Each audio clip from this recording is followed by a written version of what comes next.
welcome to Crime in Court. This is the 1996 Menendez brothers trial. We are reading through the transcript. We don't have video, unfortunately. We did have video for their first trial, which we watched on my channel. We streamed through the 93 trial where it ended in a mistrial for both of them. So this is their retrial, and we are on the state's case nearing the end. We are on part 30, or sorry, 29, part 29, and we are continuing on with Dr. Robert Lawrence, who is the forensic pathologist. We're going to continue where we left off from yesterday's stream. And where we left off was their morning break. They went to break, and the jury is not back in the room yet. So we're going to have a little bit of argument before we get the jury back. So let us get started. And please also hit that like button and make sure you are subscribed if you're not already. All right, so the court says the jury is not here. Are we ready to proceed? Ms. Abramson says yes. Ms. Abramson is, this is cross-examination of the forensic pathologist. Ms. Abramson was doing cross for Erik's team. There are two sets of attorneys, as you can see on the screen. And then there's the state. So two attorneys for the state, two attorneys for Lyle, two attorneys for Erik, and we've got a picture of Judge Weisberg on the screen just because I like visuals. So let's get started. Ms. Abramson says that she is ready, but Mr. Khan says, yes, Your Honor, I had something I wanted to bring to the attention of the court. During the examination of the witness, counsel asked the witness a hypothetical question in regard to one of the wounds inflicted to the body of Kitty Menendez, and that is the wound to the left thigh, and she said assume or take as a given that Dr. Golden would come in and testify to the fact that this is not the entry and this is not the exit, but vice versa. I objected to that, Your Honor, because we have no report from Dr. Golden indicating that this is the case. And until we have something like that upon which we can know that counsel is making a good faith offer of proof, I don't think that that type of question should be permitted. Now, we contacted Dr. Golden during the recess, and he was emphatic. He said, I made no such change to my report. I did not change my opinion regarding that particular gunshot wound. So, once again, I would ask that counsel not be permitted to ask questions concerning what Dr. Golden would testify to unless that has been documented in some way so that we can ensure the accuracy of the representation. And I would ask that those questions concerning that particular area of examination and the answers to those questions be stricken. The court says, all right, Ms. Abramson, do you wish to be heard? Ms. Abramson says, well, I was not privy to the telephone conversation that counsel claims was made to Dr. Golden, which, yeah, exactly. That needed to be disclosed to her before this argument. I do know that when the recess was declared, Dr. McCarthy and Mr. Grewal and Mr. Khan, the court says, no, just answer. Ms. Abramson says, the court says the issue is whether or not you spoke to Dr. Golden and Dr. Golden said he'll testify as indicated in your question. Ms. Abramson says, I participated in a conference with Dr. Golden and Dr. Fackler on October 4th, the day after Yom Kippur, whenever it was, when we were in the 801 hearing. And in that conversation, which I sat and listened to, Dr. Golden agreed that the entry wound was the lower of the two wounds and the exit wound was the upper of the two wounds, just as I have indicated, unequivocally. He and Dr. Fackler were talking about this wound. That's how I knew the wound was only an inch deep, because that is what Dr. Golden was explaining to Dr. Fackler. And that is what I expect Dr. Golden will testify to, since that is what he was saying in the conference with Dr. Fackler. Now, I don't know anything about a telephone call with him, but that is what I have been led to believe since I was there. And I heard them talking about this wound, and I have talked about this particular wound at length with Dr. Fackler as recently as last night. The court says, let's just stick with Dr. Golden and what Dr. Golden will say. Ms. Abramson says, no, what I was going to say is whether or not in his subsequent contacts with Dr. Golden, Dr. Fackler had learned of any change in Dr. Golden's opinion, as I understand it to be concerning this wound, and he indicated no. So I'm not making it up. This is what I believe Dr. Golden will testify to. The court says, and the means of impeaching him if he doesn't is through Dr. Fackler. Ms. Abramson says Dr. Fackler. Court says he is a witness who is going to be called. Ms. Abramson says, yes, he is, Your Honor. I intend, in fact, to call him next week. So it's not going to be next week because the case kind of gets dragged out another week or so, but she will, in fact, call. I believe she does call this witness. All right. The court says, all right, do you wish to be heard further, Mr. Khan?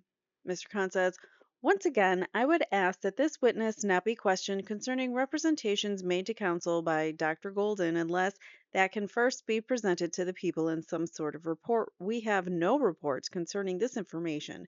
We have no way of ensuring the accuracy of this information, and I would ask that these hypothetical questions not be posed until such time as Dr. Golden has testified. So maybe he's coming into their rebuttal case, I guess. The court says, all right.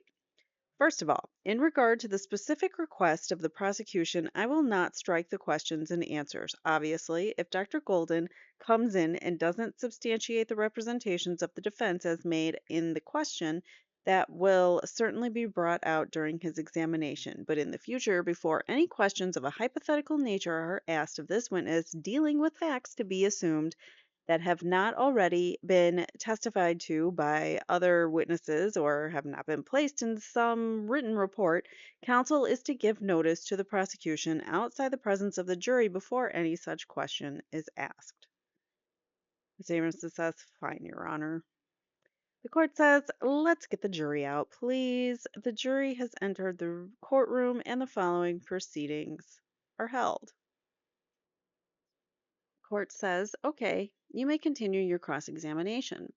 Ms. Abramson says, Dr. Lawrence, we were talking before about the fact that the structure of limbs are such that there are no hollow spaces inside the skin, if you will, correct? Yes. Are you familiar with the term cavitation? Yes. What does cavitation mean? It's a term used in wound ballistics to indicate an area of explosive change or cavitation in the solid tissue as a result or as a bullet or missile passes through. I'm not an expert or wound ballistics to the extent that I do test firing in gelatin blocks and so on and so forth. So I just have a very lay concept of that term. I don't use it myself. Okay. Cavitation is a term that people who are experts in wound ballistics use. Is that correct? Yes. Do you know who Martin Fackler is? Yes, he's one of those experts. So you know him to be a now retired surgeon with the United States Army? Yes. Do you know him to be the former head of the wound ballistics laboratory at Letterman Army Hospital in the Presidio here in California? Yes. And do you know that he directed that lab for a number of years? Yes, I do. Even though you're not particularly expert in that field, do you understand? I'll tell you what we're going to do. I'm going to make it easier. We're going to put up the tripod, what I call the tripod easel. Okay, now, do you understand that the word cavitation bears some logical connection to the word cavity? Yes, meaning an opening or in something solid, something dug into something solid. Yes. All right. So, just as an example, if we had, say, and I can't draw to save my life. Say we have an arm, though. Say down here is a hand.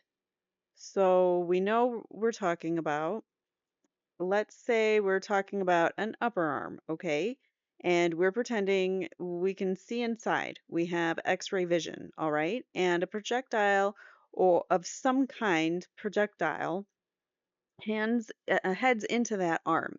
It goes through it. It's going to, if you will, make a space, a cavity. Is that the crudest way of demonstrating cavitation? That's fine. All right. But as it goes through but as it goes through, it has things in its path, correct? Yes. Tissue of some kind or bone, correct? Yes. If we're talking about tissue, as it goes through, it pushes that tissue, correct? Yes. And the tissue has to go somewhere? Yes. And since there are no empty spaces, the tissue that's being pushed pushes other tissue and so on. To some extent, yes. All right. Can the pressure from cavitation break bones? No. That's your opinion? It cannot? That's my opinion. Is it your opinion that the only way in which bones are broken is as a result of a gunshot wound, a direct hit to the bone? Yes. Have you ever read the book published by the Medical Department of the United States Army entitled Wound Ballistics? No. Now, Dr. Lawrence, just before the break, I'll take this out of the way, and I'd like to mark this extremely crude drawing as it is 210, Your Honor. 210. We were talking before the break about this thigh wound to Mrs. Menendez's left leg, and I noticed upon the break that Dr. McCarthy and Mr. Grewal and Mr. Khan and Miss Nahara rushed up here and talked to you. Is that correct? Yes. Well, that's not good. And as a result of their talking to you, do you want to change any of the answers that you gave me when I was talking to you about that wound? No. I want to finish going through your report. Okay, now you indicate on page 2 the following sentence. All of the blood spatter and smear seen on the couch about the body and on the floor and elsewhere are consistent with the shooting occurring while both were seated on the couch. Do you remember that statement? It's on page 2. It's the first full sentence. And it continues, says the witness. Really? Okay. Is that like some kind of snide karma? Like, oh, we're going through this again? Is that how I'm taking? I mean, that's how I'm taking it right now. Miss Abramson says, I'm going to read the next sentence. We have to do it a sentence at a time. Did you write that? Yes. In the next sentence, you wrote, that is not to say that additional shots were not fired at Mrs. Menendez once she fell forward off the couch. Did you write that? Yes. Did you mean by fell forward the same thing that you meant by rolled off? In essence, yes. Now you have indicated you're not a blood spatter expert, correct? Yes.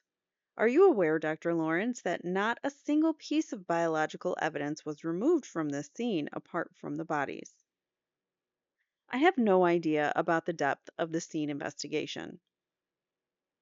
Did you see any reports or have you received any information that any blood spatters were collected, any tissue was collected, anything like that?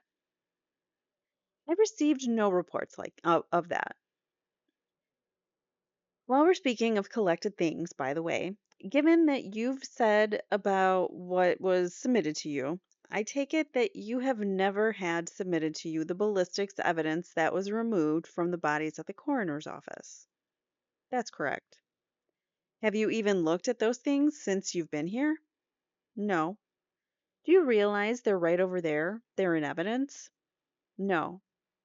You testified yesterday that certain wounds, and I can't recall for the moment if it's only on Mrs. Menendez or also on Mr. Menendez, but at least with respect to Mrs. Menendez, that certain wounds in the mandible clavicle area were atypical. Do you recall that testimony? Yes. And you testified that they were, what you meant by atypical was what the pellets were deformed, that the pellets were deformed. Do you recall that? That's part of what I said, yes. Is that what you mean by atypical? That the holes in the skin that you can see in the photographs are of such a shape that you believe that the pellets that made those holes were no longer round the way they are manufactured? no longer round the way they are manufactured. Yes. Are you aware, Dr. Lawrence, that pellets from the wound were removed from the body of Mrs. Menendez? He did state that he recovered some pellets, as I recall. Let me double check. Yes, he did recover some pellets. And you haven't examined those? No. Now, it's your belief, is it not, that some of those pellets broke the collarbone? Yes. And is it your understanding that if pellets come in contact with bone, they can be deformed? Yes, but not necessarily. Correct. What size pellets are we talking about here? Do you know? I don't know for sure. They're buckshot. They're smaller than the largest size. They're probably in the range of number 4 buckshot, but I'm not sure. And there are some pellets that are birdshot, correct? Yes. Now, with respect to the wound that we've been talking about, to the right mandible, right clavicle, you also associate that with the right hand, correct? Yes. And Dr. Golden, do you recall that Dr. Golden numbered all the wounds to both of the decedents? Yes. And am I correct in stating that the wound that we are talking about, the right mandible, medical right mandible, is wound number 3? Yes, on the autopsy report for Mrs. Menendez. Yes, correct? My God, let her get the question out. And the other wound that you associate with that is wound number 10, the right hand. Yes. And it's true, is it not, Dr. Lawrence, that in his report and in the testimony that you read of Dr. Golden, that he also associates the wound to the right hand with the wound to the mandible clavicle? Mr. Khan says objection, calls for hearsay. The court says, talking about Dr. Golden's report, Ms. Abramson says, yes, it's his report. Overruled. The witness says, yes, it's in his report. Ms. Abramson says, and with respect to that wound, would it be correct to say that you don't disagree in any way, shape, or form with Dr. Golden's observations, findings, or conclusions? Correct. Now, continuing with your report, you go on to state that, quote, indeed, it would be my opinion that at least one of the shots to Mrs. Menendez was received when she was down on the floor. This would be the perforating wound of the left knee area. Correct? Yes. All right, and you've indicated the direction of this wound is consistent with her being shot while she was on the floor with the knee flexed and elevated above the level of the carpet, correct? Yes. And then you said, quote, it would be impossible for her to receive a wound with this direction when she was seated on the couch or standing, correct? Yes. All right, now let's start with standing. It would be impossible for anyone to receive that wound standing. That's what you said, right? Yes. Well, remember, yesterday I said that if she were standing with that knee held up like this, it would be impossible, or it would be possible. Just like the dolly, right? Yes. All right, you have a doll here that is supposed, but the knee would have to be much higher. I can't move it, but it would have to be much, much higher. Well, the problem with this doll is it has limited movement. We can do something here. Why don't you grab that rod, this one, that will hold this leg up? So if the knee is higher and I don't want to break this, but if it's flexed more, as I said yesterday, though, the problem with that is then the shot would go on into her body, unless she rotated it outward, which a human knee can do, can't it? I guess. In fact, you don't even have to be a ballerina to rotate the leg that the shot would go through and it wouldn't hit any part of her body. Yes. So it could have happened standing up if the leg was in the right position. When I said standing up, I meant standing in a normal fashion. All right, but you didn't write that. No, I didn't. Do you have any idea, Dr. Lawrence, of how many different positions the human body can take? I think it's probably close to infinite. Millions? Yes, because every single little part moves, right? Correct. And the same would be true of a human body. If I could, for a moment, borrow our reporter's chair. Even sitting down, you can imagine whether I do it artfully or not in a skirt. But you can imagine a position that a leg would be in, even sitting down, where it could create that wound and not hit any other part of the body, can't you?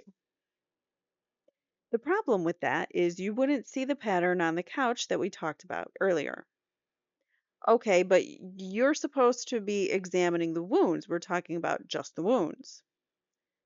Just the wounds and ignoring the likely, well, ignore the scene for a minute. We'll go back to it. But just the wounds. You can't tell by looking at a wound the position, or make it more specific, you cannot tell by looking at these wounds the actual position the person was in at the time that she was shot. You cannot. Is there, in fact, any wounds to Mrs. Menendez that you believe the scene evidence compels you to conclude she received while standing up? No. Putting this leg wound aside for the moment, is there any wound to her body that you saw that you believe had to have occurred while she was lying down? Yes, the wound to her knee area on the left. I said putting that aside, is that the only one? Also the one on the calf. The one on the calf you believe was while she was lying down. Yes. You can't imagine a position that leg could be in while she was either standing up or sitting in the couch? Not in a normal standing or sitting position. But people don't always do what's normal, do they? Objection, argumentative, overruled. The answer will stand. There was no answer. It was just a question. So he objected, or he overruled the objection, but then he didn't give the witness a chance to answer that. So that's odd. Ms. Abramson says, so the human body is quite capable of flexing a leg while standing up in such a way to get that graze wound, just as I'm doing right now, albeit in high heels. And where's the shooter? You don't know. The witness says the gun would have to be near the floor. Even that the human body can do, correct? I don't understand the question. A shooter can kneel down? Well, the shooter would have to hold the gun down on the floor while aiming it, which he could do. So we're talking about the direction of the graze wound to the left thigh for the moment, correct? Left calf. Left calf, which is here. It comes about here, correct? Yes. So depending on how high the leg is, depends on where the muzzle of the gun is, correct? Yes. So there's nothing in the laws of physics that make it impossible for someone to be standing up and get that wound. I don't understand what you mean. Well, a shooter can go as low as the floor, correct? I can conceive of an angle where a person could stand, a contortionist especially, could stand up in a certain way with the weapon on the floor. It could do that. Okay. He had to throw in contortionist, huh? And you can certainly think of many positions a person could be in, sitting down and getting that, sitting with a leg raised, leaning back or on something. Well, why don't you illustrate one? Nothing comes to mind. You're going to make me into a contortionist? Like I said, we don't have a couch, but even in a chair, a person can lean back and that leg can be up and it can be shot. The shooter would have to shoot through the couch from behind. What? Well, we're not necessarily talking about the couch or the scene. We're talking about just the realm of possibility. So we're not talking about the reality of this case. Not yet. We're getting there. We're talking about a person seated on a stool or something. No, we can say a person on a couch with a leg extended on the coffee table. Mr. Khan says, I would object as irrelevant, Your Honor, if it does not relate to this particular crime scene. The court says, overruled. Ms. Abramson says, there is a coffee table in this crime scene, isn't there? Yes. Is there anything you know that prevented either of the two decedents from putting their legs up on that coffee table at some point? Of course not. Now, I'm not suggesting that she was standing or sitting on the couch when she got that, but you used the word impossible, did you not? Yes. Little strong, don't you think? Yes. All right. Now, your report goes on to describe to some extent the number and nature of shotgun wounds that you saw on the photographs of each of the decedents, correct? Yes. Did you make any effort to measure the size of the wounds? No. Did Dr. Golden give measurements for the size of the wounds? Yes. And is it your belief that one should never measure the size of wounds from autopsy photographs? It's likely to be inaccurate. You've written a little paper on that, in fact, haven't you? Yes. Where you said one should not do that, even from photographs that contain what's in these photographs, what is called a scale, correct? Correct. Sometimes the scale can be accurate if the scale is in the exact same plane as the wound. If it's not, then it can be misleading. When you say exact same plane, when you have a human part that curves, there's a problem. Is there not? Yes, ma'am. In fact, in this photograph, which is Exhibit 200, you can see there is a scale, but you can also see shadow, which tells you that that the leg is curving. Correct. You wouldn't try to measure from that. That one looks pretty good. The only thing that might be wrong with that photograph is the film plane of the camera is not exactly parallel to the thigh, so that wound may be a little further away from the camera than the scale. Um, so perspective is different. Within reason, you can get quite a good measurement from that photograph. And then the photograph down below, which is 186, has a different scale on it, different color, doesn't it? Doesn't have the one above 200, has a coroner case number on it, 848119.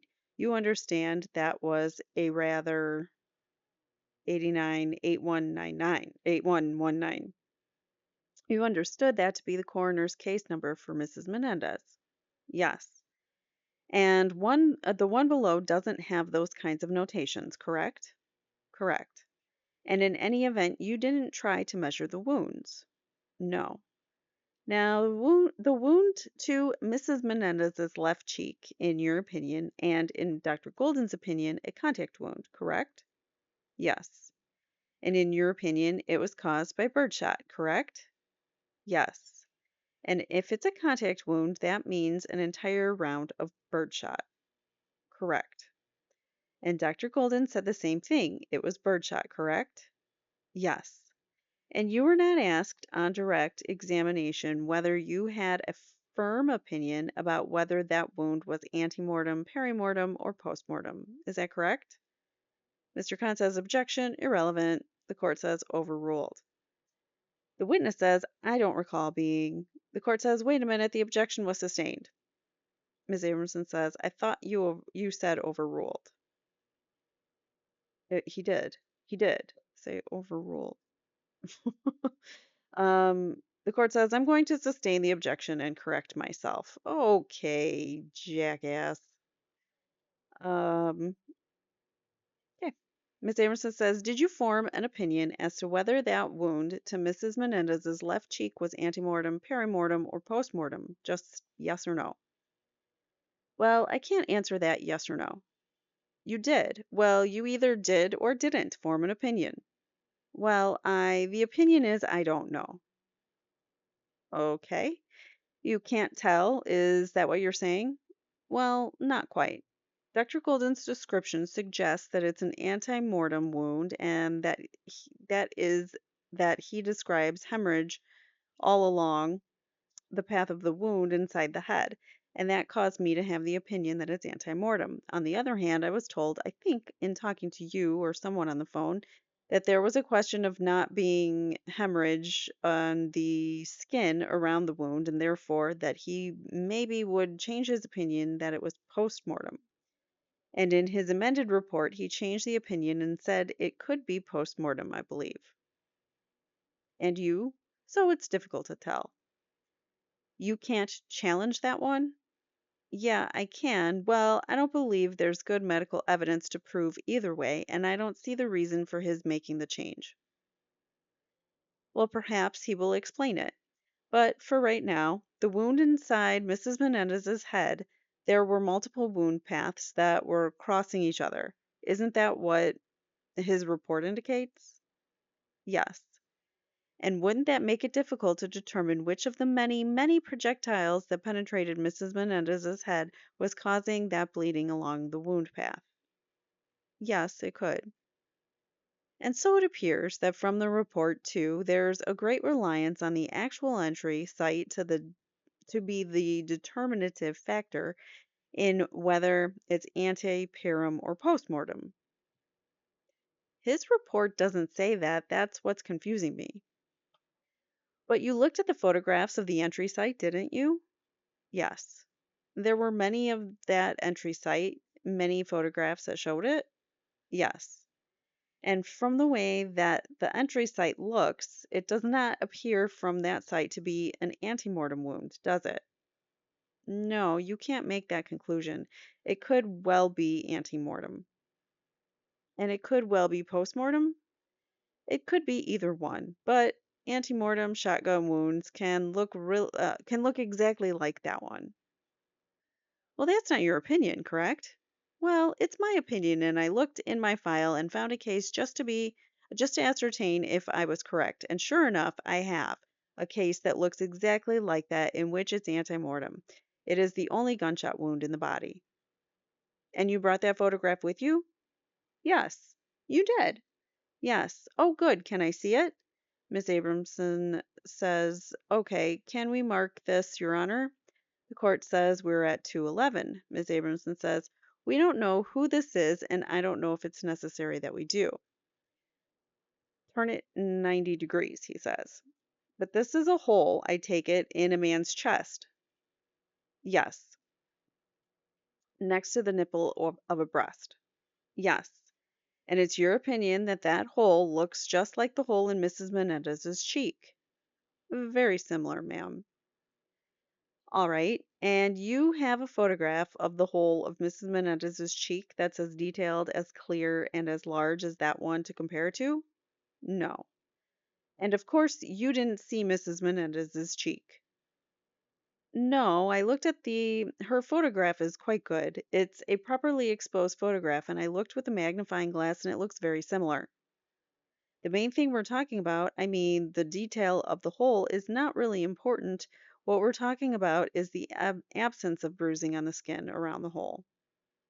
The absence of abrasion? No, absence of bruising on the skin, and the basis, it's my understanding that the basis for Dr. Golden's opinion change, where he changes and calls this a postmortem wound, is the fact that there's no bruising of the skin around the hole. That's what I was told. Or that's what I was told. I haven't talked to Dr. Golden. So you don't know. That's correct. I don't know the basis of his opinion. From what I have, there's no medical basis for his opinion change. But there could be a medical basis for his opinion change. You just don't know what it is. Is that right? Yes. And he clearly has issued an amended report that indicates that the wound is more likely peri or postmortem than antemortem. Yes, but in that amended report, the reason is not apparent. He doesn't give a reason. And in case you're forgetting, antemortem is before death, peri is during the process of dying, and postmortem is after death. So it matters in identifying these gunshot wounds if you're going to, it's part of the process of identifying them. And if you can't identify them, then you don't know what happened. You can't tell us what happened, is what I'm going with. The state's not being they're not able to prove their case. Anyway, Ms. Abramson says yes, but in that amended report, the reason is not apparent. He doesn't give a reason.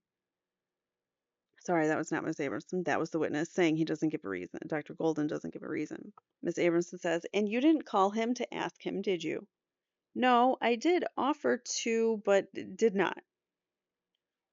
You offered to? I was discussing this with, I think it was someone from the public defender's office. The public defender's office? And we had quite a discussion about this wound, and I offered at that point to discuss it with Dr. Golden to make sure he and I understood what he was saying. Did you know where to reach Dr. Golden? I presume, I don't know, but I presume at the coroner's office. Right, he's still there as far as you know, alive and well. Yes. Do you know who Dr. Robert Buckman is? Yes. And was he a coroner for many years in Los Angeles? Yes, he was. A medical examiner or a deputy medical examiner? LA County has what's called a medical examiner's coroner's office. It's a joint function, correct? Yes. And what's technically a coroner? Well, a coroner is a public official who is responsible for certifying the cause and circumstances of death and dealing with the indigent, debt, and so forth. And what's a medical examiner? A medical examiner is a physician, usually a forensic pathologist, who may sometimes take on the role of both parties. And you understand the structure in Los Angeles County is that the medical examiner's office is also the coroner's office? Yes. And in San Joaquin, your coroner is actually a sheriff? Correct. So not a doctor. No. What?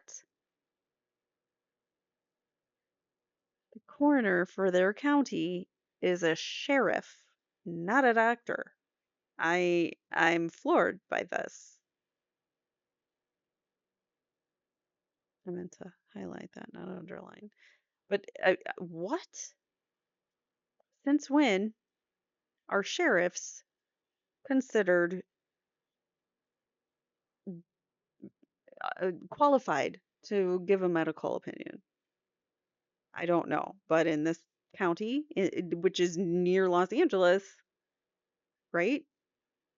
Somewhere, in California, near a big city, you would think that they would not be having sheriffs do their coroners' works, the work of their coroners.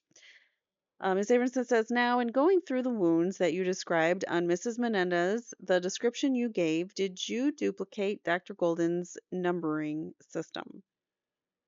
No. All right. Does your number one, which is the left cheek, correspond to his number one for Mrs. Menendez?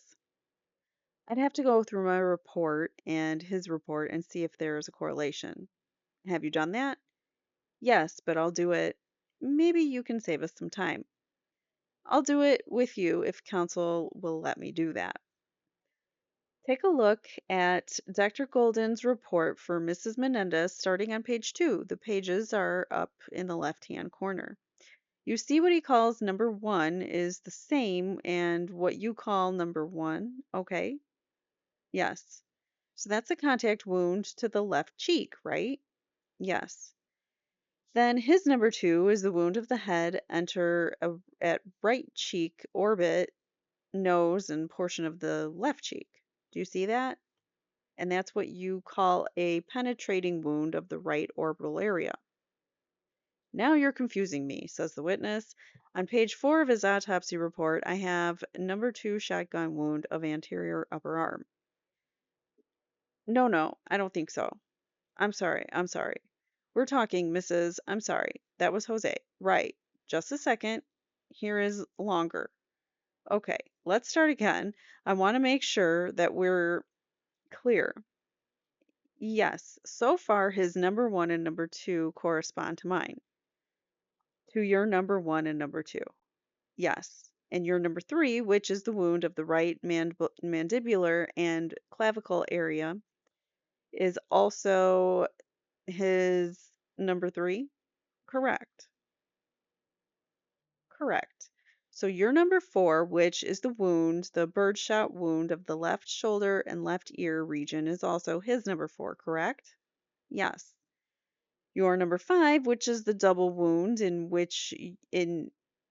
if you will, the double wound, if you will, of the right arm, the one where the arm is bent and it's the forearm and the upper arm. That's his number 5 also. Correct. Your number 6, which is the wound of the left breast area, is also his number 6. Yes. Your number 7 is the hip thigh wound that we have discussed here, and that's his number 7 as well. Yes, they all correspond.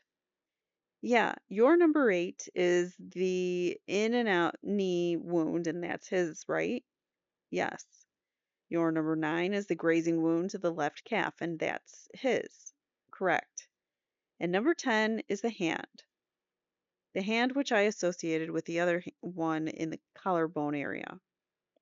And so did he. You associated that with number 2. Yes. Number 3. Your number 3 and his number 3. Yes. Now, I just want to point for a moment, just very briefly, to that grazing wound to the left calf. You called it a grazing wound in your report. Well, that's because he called it that. To me, it's a little bit more than a graze. There's a big chunk of tissue missing. Okay. But what the grazing basically means is that it doesn't impact any bone. It's on that part of the wound path is right on the surface.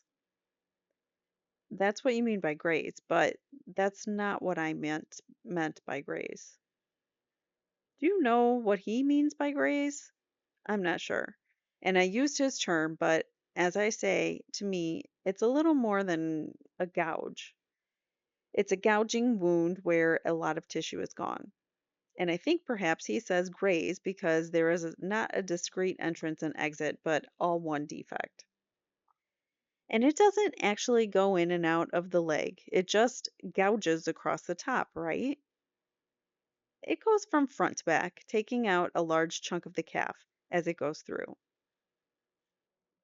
Sorry, I had a really dry throat, so I had to stop and take a drink. So now I don't remember where I left off, of course, and I'm going to reread this last question.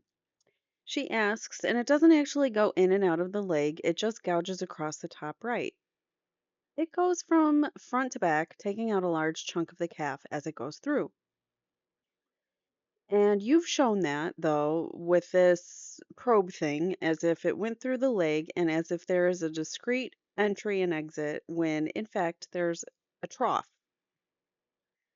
Because if I cut through in there, the stick would fall out.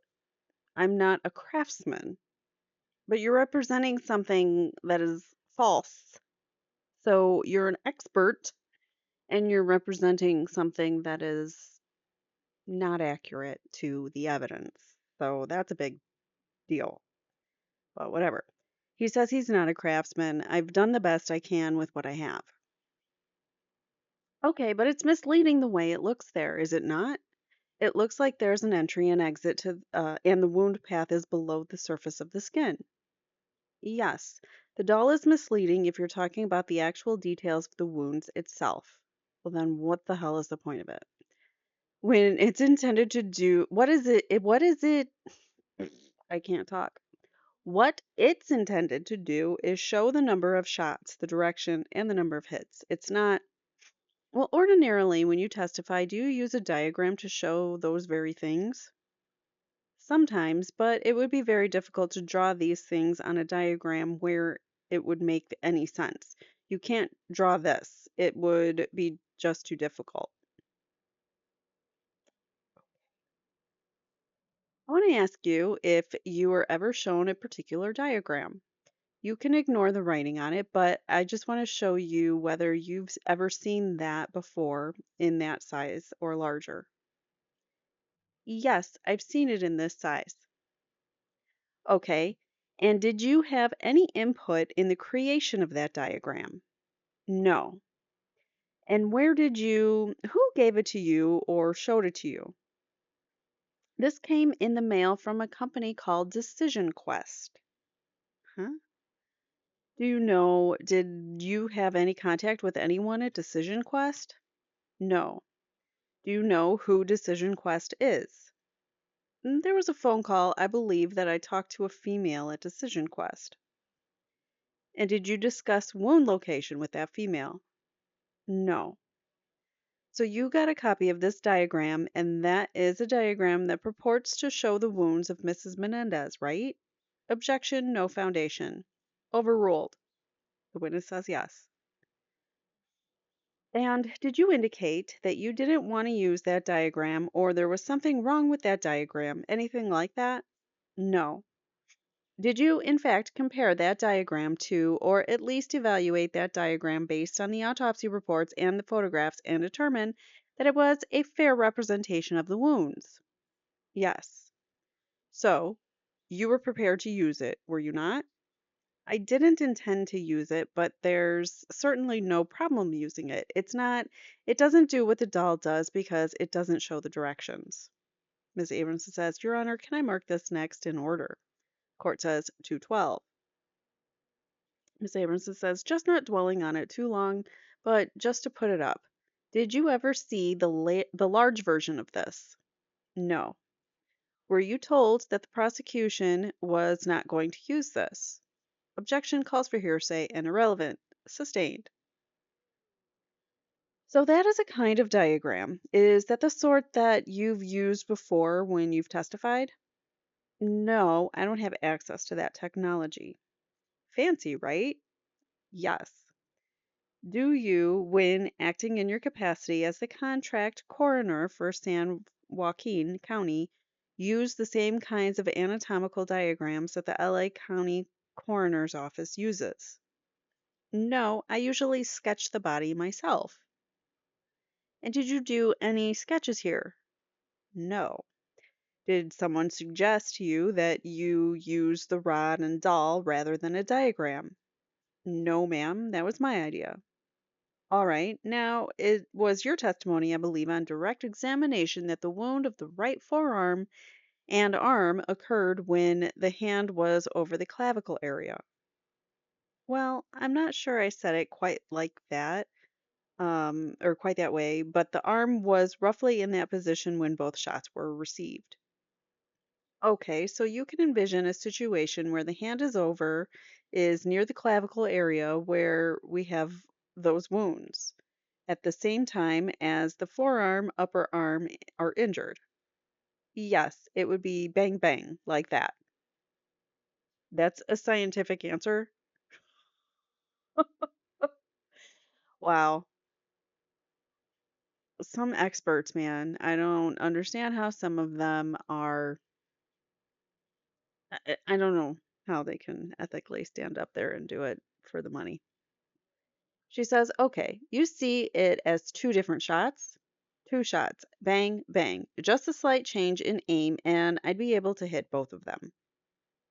I'd be able to. The witness, Dr. Robert Lawrence, would be able to hit both of them with two shots, just as the crime scene depicts. Whatever. Okay, and you changed the aim because of directionality of the shots? The fact that I'm hitting two different places on your body with one out of the arm and the other where the hand is. Would you put your hand back where you were demonstrating? The witness does so. So it's your belief that, come on over, Doc. I think sitting is easier to do this. It's your belief that one shot this one caused a lot of bone damage in the hand, went into the clavicle and the mandible. That I'm touching as we're doing that, excuse me, and that's one shot, but it's a different shot than that, this one. Yes. But the arm apparently can be in the exact same position while both of those are occurring? I would say so, yes. Doesn't take very much time to fire 2 rounds from a handgun or a shotgun, does it? It does not. And is there anything about the nature of those wounds that leads you to conclude that Mrs. Menendez could not have been standing up when she received them? Just these 2 wounds here? Those 2 wounds? No. So she could have been standing up when she received those? Yes. There's nothing anatomically weird about this position, is that correct? No, ma'am. Now, did you consider whether or not that series of wounds, the hand, mandible, clavicle, could have been part of the same round that caused the injury farther up on the right side of her face? I did consider that, and it looks separate. It looks separate? Yes. Is it your understanding, whatever your limited understanding of ballistics may be, you have some understanding of ballistics? Actually, I have a good understanding of wound ballistics. Did you not just say that you're not an expert in it? You don't know, and now all of a sudden you're like, no, I have a good understanding. In terms of what shotgun wounds look like, probably better than Dr. Fackler. Oh, really? You're going to disparage the other doctor. Got it. Okay. Because I'm not even sure, because I'm sure I've seen a lot more than he has, he says. I've seen a lot more. Okay, buddy. So you think you've seen a lot more wounds than Dr. Fackler? I would think so. Who's an army surgeon? I would. I don't know if he was in the field treating people with gunshot wounds. I doubt it, but I don't know. Don't doubt it because he was. What I'm saying is, I have a good understanding of wound appearances and different kinds of wounds, but I'm not the kind of expert he is, which he does experimental testing with firearms and gelatin blocks and so forth, and I've never done that kind of work. So he gets to see the before and the after. Yes, in an experimental setting.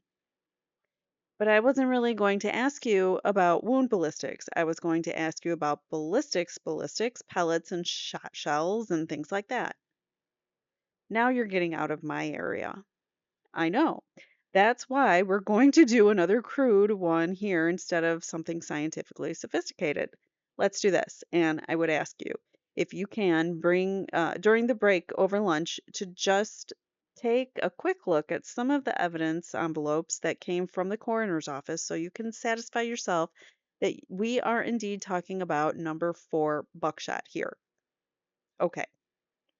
Do you know how many pellets each round of number 4 buckshot, as used here, contains?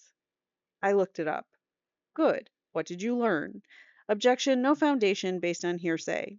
Overruled. You can answer the question. The witness says about 27.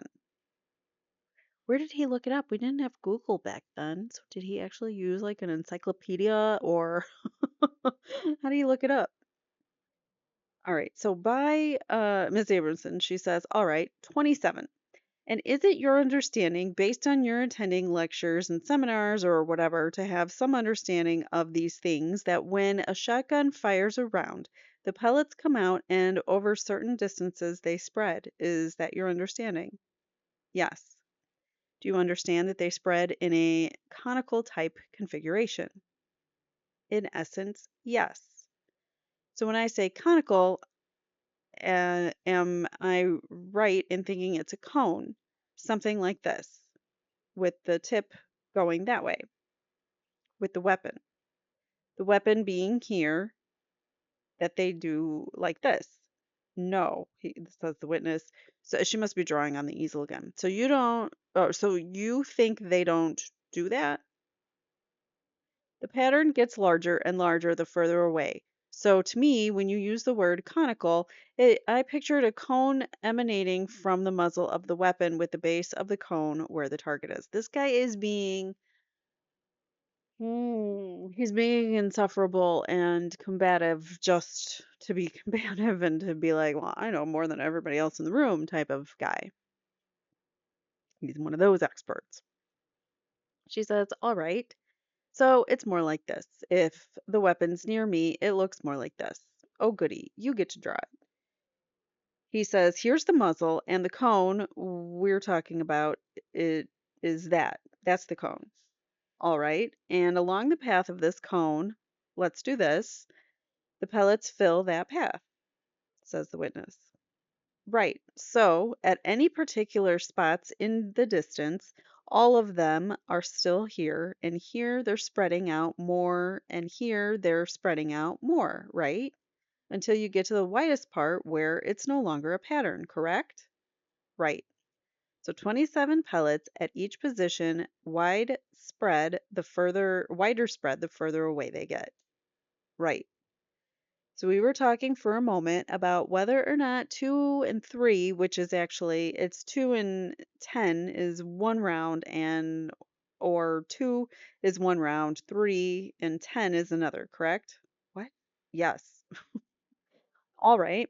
Whether all of those could have been from one shot column, and you understand a shot column to mean the total contents of one round of shotgun ammunition. All right. It forms, I mean, whether it's a spread out thing or close together in the beginning, it's all of those pellets is, can we call it, for the purpose of this discussion, a shot column? How about calling it the pellet mass? We can call it the pellet mass, if you will, because he just has to be the one to name it.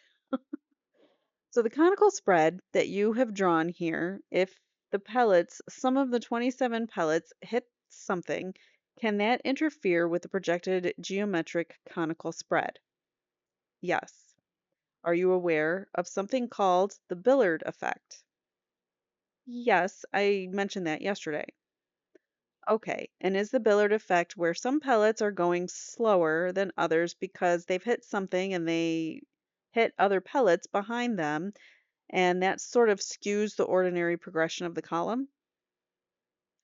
I wouldn't describe it that way. The Billard effect, or the Billard ball effect, is when the mass of pellets hit an intervening target. They then hit each other and they spread like Billard balls. In different directions? In all directions, and therefore the shot pattern becomes suddenly much larger. Well, does it become much larger, irregular, or both? Both. All right. So, if, for example, a round was coming in and hit my hand, okay, and there was a Billard ball effect, couldn't some of it have been deflected up into the higher portion of my right face? No, I don't think so. You don't think so. Okay. Do you recall in reading, let me see if it's the report in the material submitted to you with respect to Dr. Golden's testimony, do you recall reading that he affiliated 2 and 3? Mr. Khan says objection calls for hearsay as far as the testimony is concerned. Court says overruled. The witness says no, I don't recall. Ms. Abramson says, now with respect to wound number 2, the wound that you, to Mrs. Menendez, the one that you described as a penetrating wound of the right orbital area, what did you use to determine the angle and direction of that wound? I relied on Dr. Golden's description. I also looked at the x-ray. The x-rays show a variety of pellets, large ones and small ones, correct? Yes. And it's your understanding, is it not, that the wound path of what you consider 3 different shots, intersect in Mrs. Menendez's head? Yes. And your opinion is it not, that the wound to the upper part of the right face is separate and distinct from the wound to the mandible, the lower part of the right face, correct? Correct. And yet those pellets intersect in the wound paths intersect in the head, correct? Well, I wouldn't say that. I'd say that the one in the orbital area, which is the right eye, is mostly mixed up with the contact wound to the left cheek, and some of the pellets from the left side of the face. What pellets from the left side of the face? Buckshot or birdshot? Birdshot. Okay, and it's also the contact wound is birdshot. So uh, uh, he says, and it's also the contact wound is birdshot, he says. So the wound path is hard to determine? Yes. And how do you distinguish between the larger pellets, the number 4 buckshot pellets that show up on the x-ray, from the mandible wound versus the orbit wound? Just by their location. And where are they located? The ones that you were attributing to the orbital wound, where are they located? They're in the orbital area and deep inside the head, and the ones in the mandible are in the mandibular area.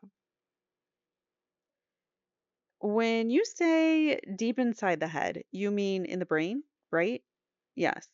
And is it your testimony that, well, strike that. How many pellets, number 4 buckshot pellets, penetrated the brain? I don't know. Does the report indicate? No. Does the x-ray show how many? The x-ray shows, let me get it for you. A front view, the x-ray shows a front view, and you can't really tell from that where they are. So there really aren't enough x-rays that I could calculate the number of pellets in the brain itself. We need to have a front and side view to make that calculation. And you don't have that. No, but that's not unusual. So how many pellets do you believe you saw that are attributable to wound number 2? I'd have to look at the x-ray to refresh my memory. Okay, let me get it for you. Well, I have a photograph of the x-ray. Did you ever request, by the way, that they get you the actual x-rays? No, they're not necessary. Now you said to be able to tell you really need a front and side view, is that right? To tell the location of the pellets, yes. And what view is that, Dr. Lawrence? That's a side view. And what can you see from this side view that you believe relates to shot number 2? There are multiple buckshot pellets in the orbital area and the upper face. The problem is that the side view is inadequate to determine the number of pellets deep inside the head because there's a white area where you can't see the detail. The court says the exhibit is what? And Ms. Abramson says, I'm sorry, Your Honor, this is 171. The witness says, but I don't see any buckshot pellets in the brain area in this view, but I'm not sure about the white area. Mrs. Abramson says, okay, but I would like you to circle, if you will, with this red marker right on the plastic, the buckshot pellets that you do see that you believe are affiliated with number 2. What about that? He says, I'm not sure that's a pellet. I'm not sure what that is. Why don't we look at it this way? Yes, it is. I'll circle that one too. Now you've circled on the side view. Are these two here? Yes. Is that pellet or bone? That's pellet. 1, 2, 3, 4, 5, 6, 7 in the top portion. Is that correct? Yes. What bone structure underlies these last two? The two that are lowest. That's the maxillary bone. And where's that? Right here. So it's the mouth? Yeah, the upper jaw. And you're associating that with number 2 rather than number 3. You're confusing me on the numbers. 3 is the mandible. Correct. I am making that assumption. So you're assuming that that the upper part of the mouth is number 2 and the lower part of the mandible, which is number 3. Correct. All right, why don't you circle the upper ones that you can see on that x-ray? Probably these two. There's some more that I don't show on the side view. Okay. Now you're looking at this is a front view x-ray. So I have 11 circled here. Okay. You have 11 circled here and this is 174, correct? Yes. Now let's talk about the very tippy top most one, this one. This is the only, with respect to the head, the forehead, and above, the only one that you can see given these x-rays is the one here. The only one you can see? I don't understand. That's above the level of the eyes. Yes. All right. Now, is it your opinion that there may be other buckshot pellets in the upper portion of the head that you just can't see from these x-rays? That's possible. A minute ago, I said that the x-rays wouldn't be helpful, but in this instance, for the kind of detail, they would be. The actual films might show it better. Okay, now let's talk about this top circle. What I'd like to do, just to make a record, is just put the number 1 next to it. And that's the front view of the skull, correct? Yes. And the other x-ray here, 171, is the side view of the same skull. Yes. And this circle that you've made on this is the same pellet, is it not, as the one that's number 1? It is. So this is also number 1. And that pellet is where, in layman's terms, on the body? Probably just lying on the bone surface. It's not inside the brain. So it's right under the skin, correct? Yes. Outside the bone? Yes. It's not in the front lobe area or anywhere near the frontal lobe. Well, it's quite near it. It's within a half inch, but not within the brain. but separated by the bone. Yes. So it hasn't caused any damage or wouldn't cause any damage to the frontal lobe. Can't be sure. There could be injury of bruising effects on the brain, but probably not. So did you see any evidence of that in the autopsy report? The brain had lots of bruising on it, but I don't know if it was from that pellet. Well, did you see anything about frontal lobe bruising? Let me check his report to refresh my memory. May I quote from what he says? Why don't you first tell me the page so I can explain it to the jury? This is on page 13 at the very bottom. Page 13? Yes. Under central nervous system? Yes. Wait one moment. Let me read it. No, because that section doesn't mention the frontal lobe at all, does it? No. That's what I was asking you. So he doesn't describe any injury to the frontal lobe, correct? May I read what he says here? Well, the court says, is that your answer to this question is reading? Ms. Abrahamson says, okay, read it. He states the brain weighs 1,200 grams. The extensive injuries caused by the gunshot wounds have been described and associated with hemorrhage beneath the scalp and along the wound paths. And then we'd have to go to the individual gunshot wound to see what internal injuries he describes with them. Let me now move on to wound number 2, the right orbit. Right. He does not describe the brain injury. He doesn't say anything. It's present or absent, so we don't know. Thank you. Now, the next wound that you describe after you describe you describe the shoulder area and the left ear region, and in all respects, your opinion on that is identical to Dr. Golden, correct? Yes. Now, with respect to, we've already indicated, the court says, do you want some water? Juror number 1 says, I'll be all right in a second. The court says, we'll give you some water if you want. Okay. The bailiff says, you okay? The court says, she's okay. She has water. Ms. Abramson says, your opinion concerning wound number 2 to the right face is consistent in description with Dr. Golden, correct? Yes. However, let me take back the however for a second. Maybe, however.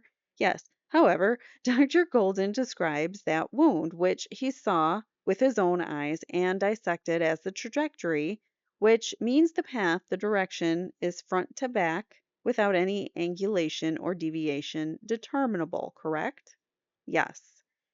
And you have not shown that wound as front to back, have you? On the doll?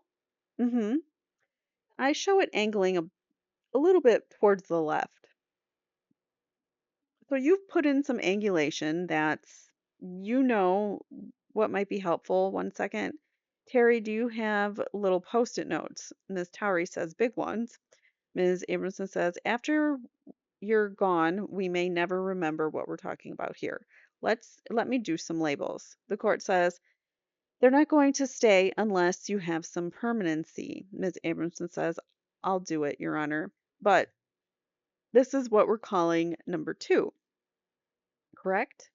Yes. We put a little flag. That's number 2. And this other stick here is that number 1, the left cheek? Yes. Now you don't show the injury to the face from number 3. This is number 3, isn't it? Yes. Because the doll is not as pliable as a human. Correct.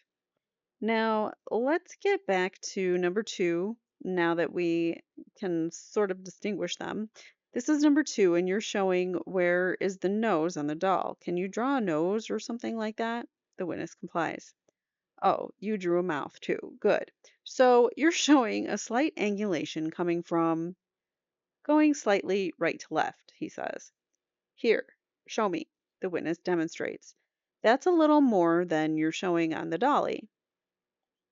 About like that. Okay, slight angulation toward the left, right to left as it comes in. But you're not showing. Can you turn your head? You're not showing an angle. I'm demonstrating. No, it's not perpendicular to the plane of the cheek. No, no. And with respect to number 1, which is the left cheek, you're showing that straight on, correct? Yes. And by straight on, again, as I'm now demonstrating straight on, correct? Yes. Now, I believe you also testified that with respect to number 2, the one that has the slight angulation right to left, that however, it was totally horizontal. Is that correct? Yes, that's what Dr. Golden felt. And you didn't see any reason to disagree with that. The x-ray supports it. I thought the x-ray showed a little angulation, so that's why I did the doll that way. But we can't create precision where it doesn't exist, and this is difficult and imprecise because of the nature of the wound.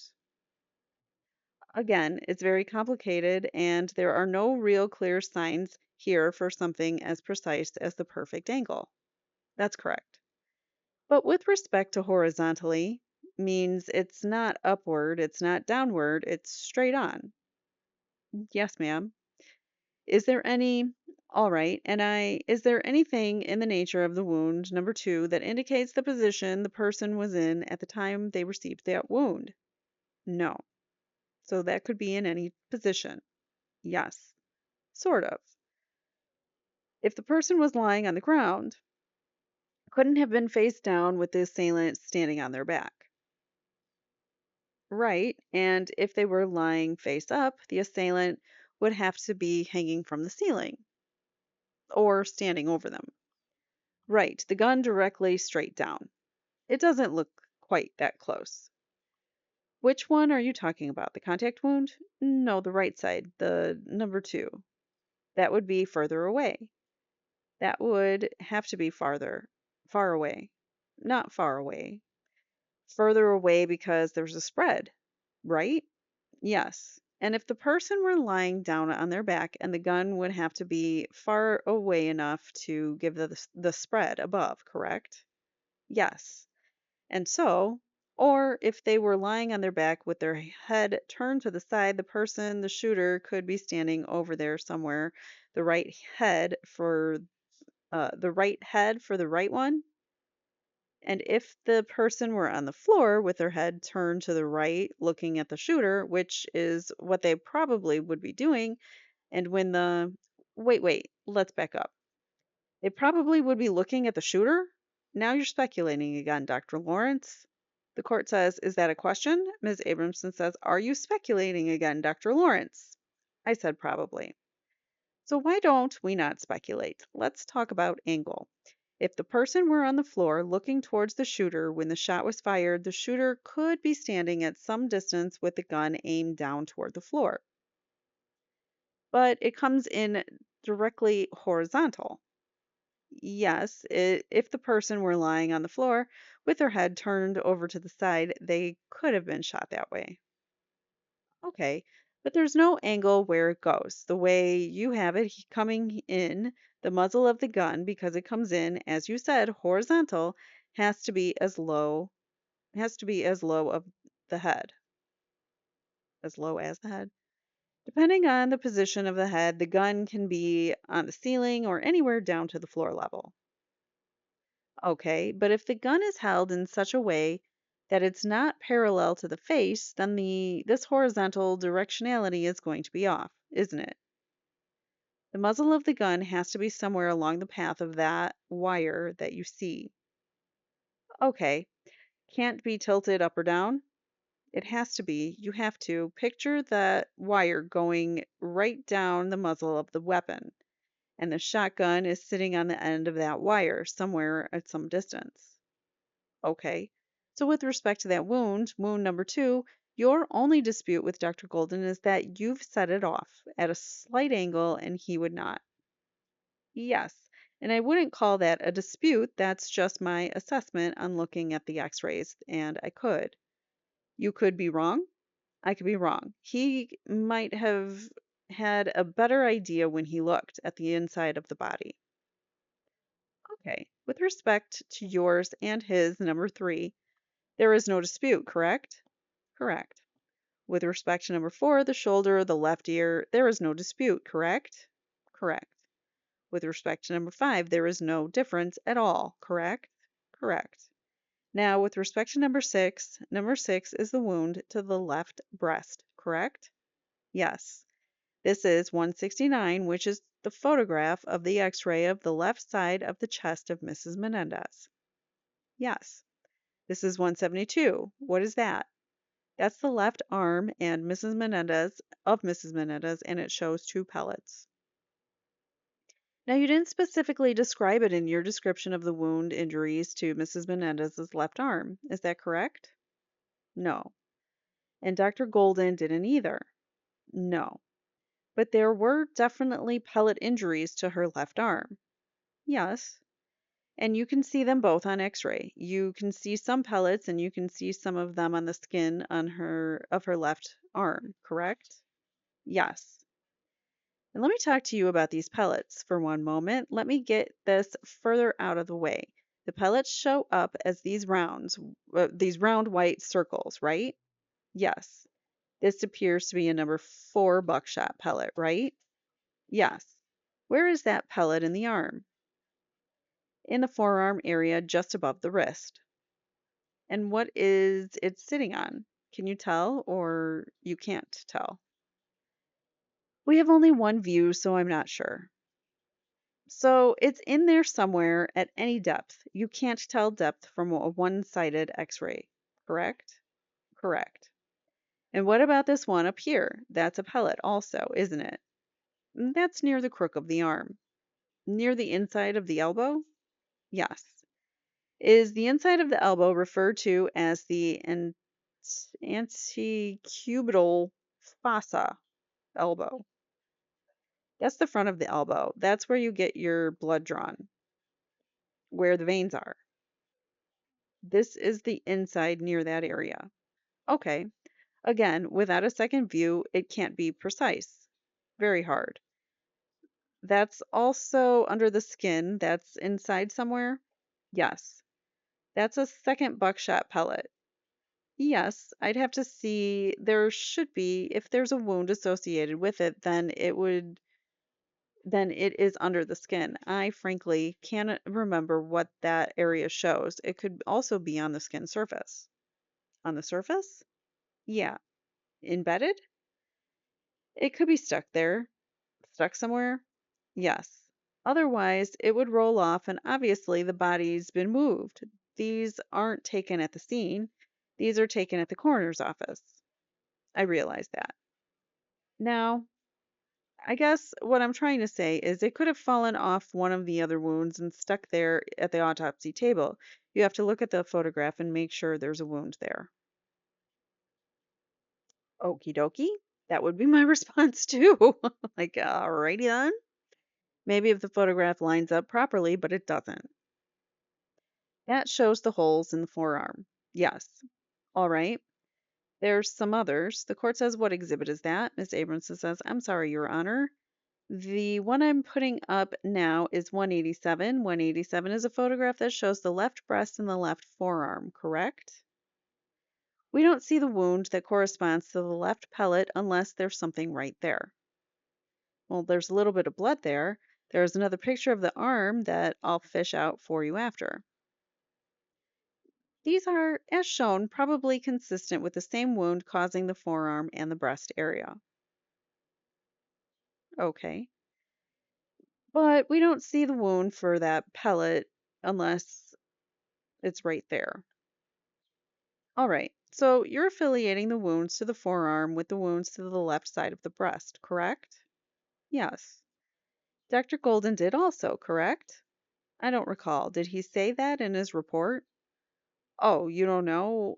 Oh, you know what? I don't think he even mentions the arm in the report. He said it in his testimony, but you don't know which testimony you've read. Right. The court says, now we've had a very compound statement of counsel and answer. So the answer is stricken. Ms. Abramson says, all right. Do you remember whether or not, in reading the testimony of Dr. Golden, he also affiliated the left forearm with the breast, indicating they lined up? Yes. All right. The court says, okay, let's take our recess. So they're going to go into their afternoon or their lunch. I believe it's their lunch. And then we are going to end here and we'll continue tomorrow right where we left off. So stay tuned. Make sure you are subscribed. Please hit the like button, and I will see you all in the next episode. Don't forget to like, comment, subscribe, and take care, guys. I will see you next time. Bye.